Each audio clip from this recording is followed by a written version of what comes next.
জাহাঙ্গীরনগর বিশ্ববিদ্যালয়ে মধ্যরাতে ইন্টারনেট কর্মচারীর রহস্যজনক মৃত্যু। ধৈর্যের পরীক্ষা নিলে আবার বিস্ফোরণ হবে, বলছেন জামায়াতের আমির শফিকুর রহমান। হাতকড়া কি বীর মুক্তিযোদ্ধার অলংকার, আদালতে কেঁদে ফেলেন কামাল মজুমদার। এবং সর্বশেষ জানাবো, শেখ হাসিনা তার বর্বর শাসন ফিরিয়ে আনতে মরিয়া হয়ে উঠেছেন, বলছেন রিজভী। শুনছিলেন সংবাদ শিরোনাম, এবারে বিস্তারিত। জাহাঙ্গীরনগর বিশ্ববিদ্যালয়ে মধ্যরাতে ইন্টারনেট কর্মচারীর রহস্যজনক মৃত্যু। জাহাঙ্গীরনগর বিশ্ববিদ্যালয়ে মীর মোশাররফ হোসেন হল এলাকায় এক ইন্টারনেট কর্মচারীর রহস্যজনক মৃত্যু হয়েছে। দিবাগত রাত 1টার দিকে ওই হলের পাশ থেকে তাকে উদ্ধার করেন হলের কর্মচারী ও শিক্ষার্থীরা। পরে সাফারের এনাম মেডিকেল কলেজ হাসপাতালে নেওয়া হলে কর্তব্যরত চিকিৎসক জানান তিনি আগেই মারা গেছেন। মীর মোশাররফ হোসেন হলের কয়েকজন শিক্ষার্থী জানান রাত 10টার দিকে প্রীতম সহ 4 জন কর্মচারী ইন্টারনেট মেরামতের কাজে হলে আসেন। প্রীতম হলের এ ব্লকের 4তলা ভবনের ছাদে কাজ করছিলেন, বাকিরা হলের অন্যদিকে ছিলেন। পরে প্রীতমের খোঁজ না পেয়ে খোঁজাখুঁজির এক পর্যায়ে তাকে হলের পেছনের অংশ মাটিতে নিস্তেজ অবস্থায় পড়ে থাকতে দেখা যায়। তারা ধারণা করছেন প্রীতম ছাদ থেকে পড়ে মারা গেছেন। এ বিষয়ে মাস্টারনেটের মালিক মোহাম্মদ রুবেল বলেন, দিনের বেলায় সব শিক্ষার্থী কক্ষে থাকেন না, সেজন্য রাতে তার কর্মচারীরা ইন্টারনেট মেরামতের কাজ করছিলেন। ছাদে প্রীতম ইন্টারনেটের লেজারের কাজ করছিলেন। রাত 11টার দিকে হলে বাকি যারা কাজ করছিলেন তাদের একজনকে প্রীতম ফোনে জানিয়েছিলেন তিনি 2টি লেজার মেরামতের কাজ করেছেন, এখনো 2টি লেজারের কাজ বাকি আছে। এরপরে তার আর সারা শব্দ পাওয়ার খোঁজাখুঁজি শুরু হয়। প্রীতমের সঙ্গে হলে বাকি যে 3 জনের কাজ করছিলেন তাদের একজন মোহাম্মদ লিঙ্কন বলেন, কাজ করার সময় তার সঙ্গে ফোনে কথা হয় প্রীতমের। পরে তাকে কয়েকবার ফোন করা হলেও তিনি আর ফোন ধরেনি। পরে ছাদের যে অংশে কাজ করছিল সে অংশে গিয়ে কল দিলে ভবনের নিচে প্রীতমের মুঠোফোনের রিংটোনে বাজতে থাকে।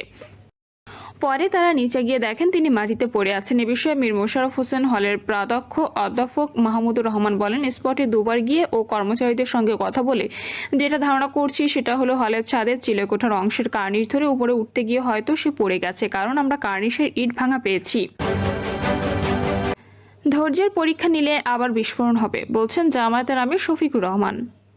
জামায়াত ইসলামীর আমির শফিকুর রহমান বলেছেন, শুধু জামায়াত ইসলামী করার কারণে আমাদের নেতাকর্মীদের হত্যা করা হয়েছে, নেতাদের গুম ও নির্যাতন করা হয়েছে, অফিস ও দোকানপাট ভাঙচুর করা হয়েছে, শেষে আমাদের রাজনীতি নিষিদ্ধ করা হয়েছে। এত কিছু করেও আমাদের দমিয়ে রাখতে পারেনি হাসিনা সরকার। এখন অনেকেই আবার আমাদের সমালোচনা শুরু করেছেন। আমাদের ধৈর্যের পরীক্ষা নেবেন না, ধৈর্যের পরীক্ষা নিলে আবার বিস্ফোরণ হবে। শফিকুর রহমান বলেন, ফ্যাসিবাদ বাংলাদেশ থেকে বিদায় নিয়েছে, সীমাহীন ত্যাগের বিনিময়ে পরিবর্তন পেয়েছি। শহীদদের পরিবার হাহাকার করছে, এখন প্রয়োজন তাদের পাশে দাঁড়ানো। আহতদের চিকিৎসা নিশ্চিত করা আমাদের উচিত। শহীদের রক্তের প্রতি সম্মান দেখানো, ক্রেডিট দেখানো নয়, ভাগ বাটোয়ারা করা নয়। জামায়াতের আমির আরো বলেন, ভবিষ্যতে আমরা এমন সরকার চাই যাদের গ্রাম থেকে শুরু করে পার্লামেন্টে দায়বদ্ধতা থাকবে, তাদের হাতগুলো দুর্নীতি থেকে মুক্ত থাকবে এবং জনগণের আমানতের খেয়ানত হবে না। তাহলে উন্নয়নের জন্য দেশের যে সম্পদ ব্যয় হবে তা কাজে লাগবে, দেশের চেহারাও বদলে যাবে ও দেশ মাথা উঁচু করে দাঁড়াবে। নির্বাচন প্রসঙ্গে জামায়াত আমির বলেন, নির্বাচনের ব্যাপারে চিন্তার ভিন্নতা থাকতেই পারে, সুষ্ঠু নির্বাচনের জন্য একটি সুষ্ঠু পরিবেশ তৈরি হওয়া প্রয়োজন। ন্যূনতম যে সংস্কারগুলো না হলে একটি সুষ্ঠু পরিবেশ তৈরি হবে না, ততক্ষণ পর্যন্ত ধৈর্য ধরে সরকারকে সহযোগিতা করা উচিত। হাতকড়া কি বীর মুক্তিযোদ্ধার অলংকার, আদালতে কেঁদে ফেলেন কামাল মজুমদার। বৈষম্য বিরোধী আন্দোলনের এক হত্যা মামলায় গ্রেপ্তার দেখানো শুনানিতে সাবেক শিল্প প্রতিমন্ত্রী কামাল আহমেদ মজুমদার হাতকড়া প্রদর্শন করে প্রশ্ন করেন, এটা কি একজন বীর মুক্তিযোদ্ধার অলংকার? পরে এর জবাবে খেদ প্রকাশ করে সরকারি কৌশলী ওমর ফারুকী বলেন, মুক্তিযোদ্ধার পরিচয় সামনে আনবেন না, আওয়ামী লীগই মুক্তিযুদ্ধকে কলঙ্কিত করেছে। সকালে ঢাকার মহানগর হাকিম GM ফারহান ইশতিয়াকের আদালতে মিরপুরের মহিউদ্দিন হত্যা মামলার কামাল আহমেদ মজুমদারকে গ্রেপ্তার দেখানোর আবেদন করেন মামলা তদন্ত কর্মকর্তা। শুনানিতে সাবেক এ শিল্প প্রতিমন্ত্রী কথা বলার অনুমতি চাইলে বিচারক সেই সুযোগ দেন।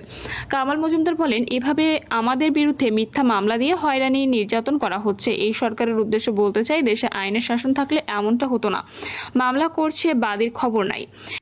একের পর এক মিথ্যা মামলা দিয়ে নির্যাতন করছে, পরিবারের সদস্যদের নির্যাতন করছে, তারা বাড়িতে থাকতে পারছে না, জায়গা জমি দখল করে নিচ্ছে, মিথ্যা মামলা দিচ্ছে। আমি একজন বীর মুক্তিযোদ্ধা। এ সময় হাতকড়া পরা, হাত উঁচিয়ে আদালতকে তিনি বলেন, এটাই কি একজন বীর মুক্তিযোদ্ধার অলংকার? এজন্যই কি দেশ স্বাধীন করেছিলাম? কথা বলতে বলতে কেঁদে ফেলেন কামাল মজুমদার। তিনি বলেন, কোনো অন্যায় দুর্নীতি করিনি, অথচ আমার বিরুদ্ধে মিথ্যা মামলা দিয়েছে। এর বিচার চাই। আদালতের প্রতি আমাদের সম্মান শ্রদ্ধা রয়েছে। যারা মিথ্যা মামলা দিয়ে হয়রানি করেছে তাদের বিরুদ্ধে প্রয়োজনীয় ব্যবস্থা নেওয়ার আবেদন করছি।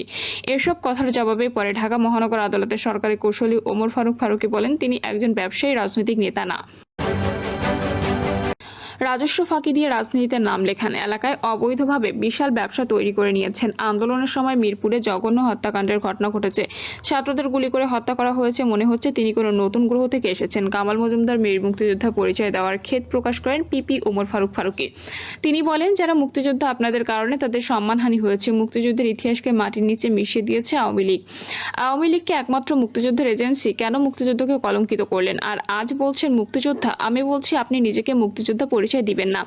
গুম, খুন, আয়নাঘর এগুলো কি মুক্তিযুদ্ধের চেতনা ছিল? মুক্তিযুদ্ধকে কলঙ্কিত করে দিয়েছে আওয়ামী লীগ। জনগণকে খুশি অথবা কাজ না করলে এমন পরিণাম ভোগ করতে হয়। পিপির বক্তব্যের জবাবে পরে কামাল মজুমদার বলেন, রাষ্ট্রপক্ষের আইনজীবী বলছে আমি ব্যবসায়ী, ছাত্র জীবন থেকে রাজনীতি শুরু করেছি। আর গর্বের সাথে বলতে চাই, সরকারের সাথে ব্যবসা নিয়ে কোনো সম্পর্ক নেই, কোনো কারচুপির আশ্রয় নেয়নি, ট্যাক্স দিয়েছি নিয়মিত। আওয়ামী লীগের 5 বারের এই এমপি বলেন, আমি সবসময় আন্দোলনকারীদের পক্ষে বলেছি। শেখ হাসিনাকে বলেছি দাবি মেনে নেন, বারবার বলেছি, যার কারণে আমার গণভবনে যাওয়া নিষিদ্ধ ছিল। আর চ্যালেঞ্জ দিয়ে বলতে চাই, সরকারি জমি দখল করেনি বা কোনো জমি বরাদ্দ নেয়নি। পরে আদালত তাকে মহিউদ্দিন হত্যা মামলায় গ্রেপ্তার দেখানোর আবেদন মঞ্জুর করেন। মামলার অভিযোগে বলা হয়, বৈষম্য বিরোধী আন্দোলন চলাকালে গত 5 আগস্ট মিরপুর মডেল থানার সামনে অবস্থান করেছিল ছাত্র জনতা। তখন ওই স্থান পার হওয়ার সময় গুলিতে আহত হয়ে হাসপাতালে ভর্তি হন মহিউদ্দিন। পরে 8 আগস্ট চিকিৎসাধীন অবস্থায় তিনি মারা যান। এই ঘটনায় গত 12 সেপ্টেম্বর মিরপুর থানায় হত্যা মামলা হয়। এদিকে মিরপুরের রাকিব হোসেন হত্যা মামলাতেও এদিন কামাল আহমেদ মজুমদারকে গ্রেপ্তার দেখানো হয়। শেখ হাসিনা তার বর্বর শাসন ফিরিয়ে আনতে মরিয়া হয়ে উঠেছেন, বলছেন রিজভী।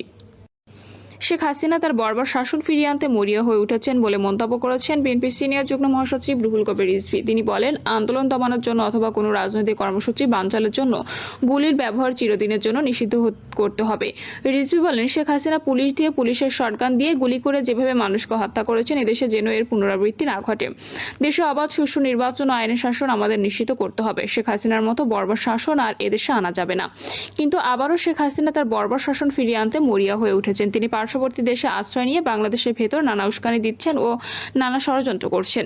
তিনি জনগণের সাড়া না পেয়ে অনলাইনে হরতাল ও অবরোধ কর্মসূচি ঘোষণা করেছেন। শেখ হাসিনার উদ্দেশ্যে তিনি বলেন, কোথায় আপনার যুবলীগ, ছাত্রলীগের সন্ত্রাসী বাহিনী, যারা পাখির মতো গুলি করে মানুষ হত্যা করেছে, শিশুদের হত্যা করেছে এবং বিএনপি নেতাকর্মীদের হত্যা করেছে?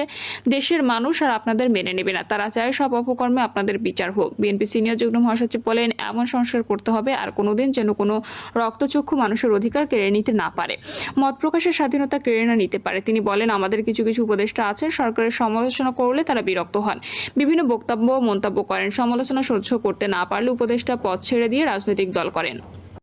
আজকে যদি চালের দাম বাড়ে আমরা সমালোচনা করব না, আইন শৃঙ্খলার অবনতি